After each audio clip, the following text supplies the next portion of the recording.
দূর এক গ্রামে বাস করতেন দশরথ মাঝি আর তার স্ত্রী ফাগুনী দেবী।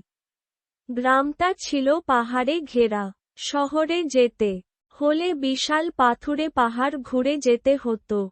কিন্তু দুজনের ছোট্ট সেই সংসার ছিল ভালোবাসায় পূর্ণ।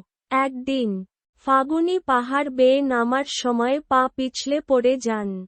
আহত হন গুরুতরভাবে। শহর অনেক দূরে। সময়মতো চিকিৎসা না পেয়ে তার মৃত্যু হয়।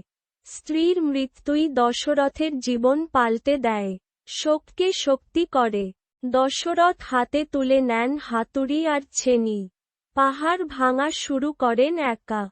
গ্রামের লোকেরা তাকে পাগল বললেও তিনি থামলেন না। তার চোখে ছিল একটাই লক্ষ্য, পাহাড়ের বুক চিরে পথ বের করা। রোদ, বৃষ্টি, ঝড় কিছুই থামাতে পারেনি দশরথকে। দিনের পর দিন, বছরের পর বছর ধরে তিনি কেটে চলেছেন সেই শক্ত পাহাড়। একাই লড়ে গেছেন টানা 22 বছর। ধীরে ধীরে গড়ে উঠতে থাকে পথ।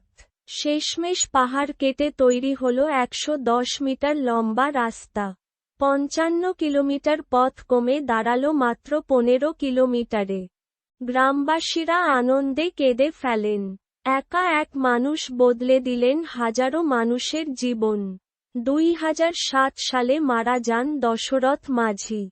কিন্তু তার কাজ, তার ভালোবাসা আজও মানুষের মনে বেঁচে আছে। ইতিহাস তাকে চেনে মাউন্টেন ম্যান নামে। সত্যিই, ভালোবাসা আর ইচ্ছাশক্তি দিয়ে তিনি জয় করেছিলেন এক বিশাল পাহাড়।